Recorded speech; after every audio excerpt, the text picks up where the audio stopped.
Ok, continuamos entonces con la cápsula del capítulo 1, donde se hace una descripción de las compuertas lógicas para realizar funciones lógicas. En este caso, las compuertas conocidas son inversión, AND, OR, NAND, NOR, etc. Vamos a mostrar el detalle de algunas de ellas, que se pueden clasificar en compuertas que tienen entrada única, como la NOT y el buffer, dos entradas, como las que aparecen ahí, de AND, OR, XOR, NAND, etc., o de múltiples entradas, ¿no? Y aquí aparecen las entradas, las compuestas con una única entrada. A es la entrada, y esta pelotita que es el símbolo del NOT significa la inversión de la entrada, por lo tanto es la negación de la entrada en la salida, y por lo tanto cuando entra un 1 se obtiene un 0, y cuando entra un 0 se obtiene un 1. El buffer lo que hace es replicar la señal de entrada, por lo tanto cuando entra un 0 sale un 0, cuando entra un 1 sale un 1. Esto tiene un sentido más bien eléctrico, en el sentido de que el buffer lo que hace es aumentar el nivel de la señal del 1 o del 0. Ya vamos a ver eso en algunos slides más adelante. El AND es 1, este es el símbolo. Cuando entra, cuando ambos son 1, por lo tanto el resto es 0, 0, 0, 0, 1. Y el OR es prácticamente lo inverso, es decir, es 0 cuando ambos son 0 y 1 cuando cualquiera es 1, por lo tanto, o ambos, ¿ya? Que vendría siendo un comportamiento del AND y el OR. El XOR es 0 cuando son ambas iguales, es decir, cuando es 0, 0, eso es 0, cuando son diferentes, entonces es 1, y cuando son iguales es 0, ¿ya? Porque tenemos un OR exclusivo. En NAND vendría siendo el AND negado, ¿ya? Por lo tanto, el AND dice que en estos casos es 0, 0, 0, aquí sería 1, 1, 1, y en este caso que el AND arroja un 1, este caso sería un 0. El NOR tiene un mismo comportamiento, eso es un OR negado, por lo tanto, el OR negado dice un 1 en estos casos y un 0 acá, por lo tanto sería al revés, 1, 0, 0, 0. Y el XNOR sería un XOR negado. Es decir, un XOR negado sería esta tabla que está acá, 0, 1, 1, 0, sería 1, 0, 0, 1. Con tres entradas, tres o más en realidad, tenemos el OR. El OR es 1 cuando cualquiera es 1 y 0 cuando todos son 0, por lo tanto negado sería un 1 ahí y de todo el resto en 0. En el caso del AND lo mismo, es 0 para cualquier caso en que haya un 0 y 1 cuando todos son 1. Bueno, no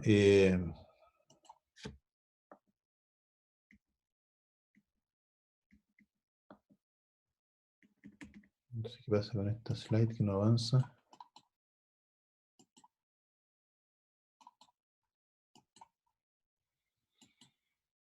Ok. Los niveles lógicos. Los niveles lógicos guardan relación con el voltaje físico que tienen los circuitos. Por lo tanto, el 0 y el 1 va a estar representado el 0 por tierra, que son 0 volts, y el 1 por VDD, que serían el equivalente a 5 volts.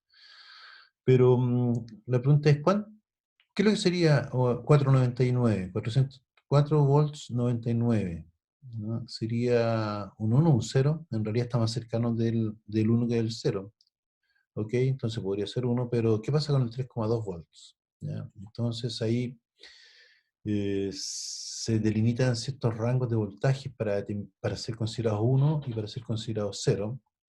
Y por supuesto que los rangos son diferentes para la entrada y para la salida, ¿ya? Entonces, cuando aquí se envía un 1 que es 5 volts, viaja esta señal eléctrica que en realidad puede llegar de caída en 4,5 volts, pero sigue siendo un 1 válido para este receptor. Por lo tanto, aquí hay un ruido, y por lo tanto este voltaje de 1 o de 0 tiene que ser compatible con el receptor, ¿ya? Por lo tanto, vamos a ver que existen una disciplina que se llama la disciplina estática, en donde los márgenes de ruido se determinan por la salida. Aquí está la característica de la salida de este driver, Y aquí están las características de entrada de este receptor. Por lo tanto, para este driver, un 0 va a estar entre esos voltajes, entre 0 y VOL, y un 1 va a estar entre VOH y VDD. ¿Ya? VDD son los 5 volts. Y este receptor va a entender como uno algo que es, tiene un rango más amplio que el rango de salida. Es decir, este VIH que está acá es un voltaje más bajo que el voltaje de salida del 1 del driver que envía. ¿Ya? Y lo mismo para el 0, va a tener un rango más amplio en la entrada, por lo tanto este 0 puede partir aquí en 1 volt y terminar aquí en 2 volts, ¿ya? Y para él sigue siendo 0. ¿Ya? Y eso está dado por la diferencia de voltaje. Para la parte alta sería VOH menos VIH, ¿ya? VOH menos VIH, y para el margen de error bajo va a ser VIL menos VOL, VIL menos VOL, ¿ok?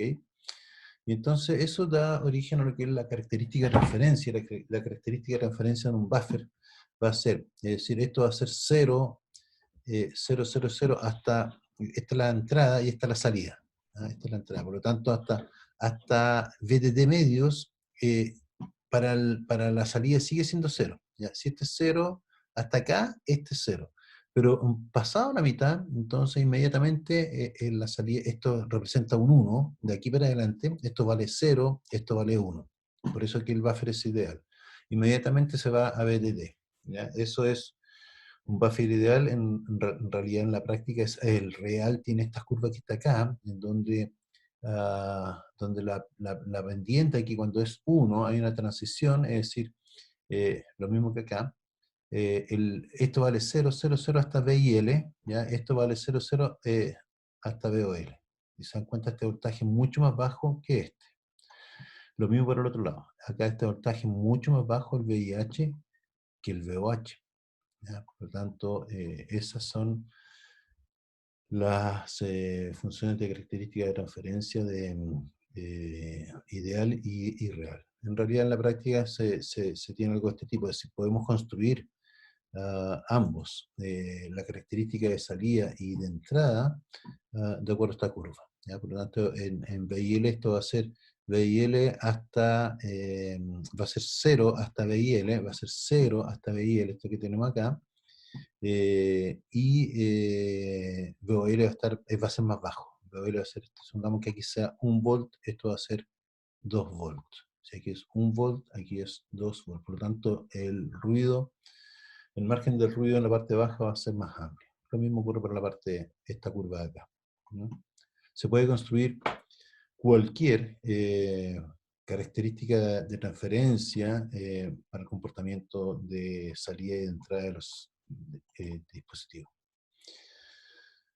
Bueno, los voltajes varían. En realidad, la tecnología, en la medida que avanza, el 1 pasa a ser 3,3 volts en vez de 5. ¿Ya? Eso de los años 80, pero ha ido bajando en la medida que se va mejorando la tecnología. Ahora 2,5 volts y así. Bueno, la idea es que ya llegamos a 1 volt y por lo tanto ahí las funciones de transferencia hay que determinarlas en base a eso. Lo importante es que cuando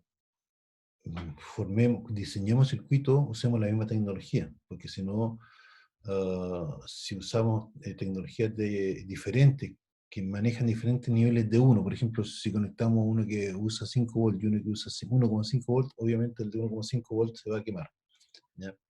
Esto es un chiste que aparece aquí porque dice que el chip deja de operar porque tiene un humo mágico, y cuando ese humo mágico sale, deja de trabajar. Y cuando sale es porque se quemó, obviamente. Bien.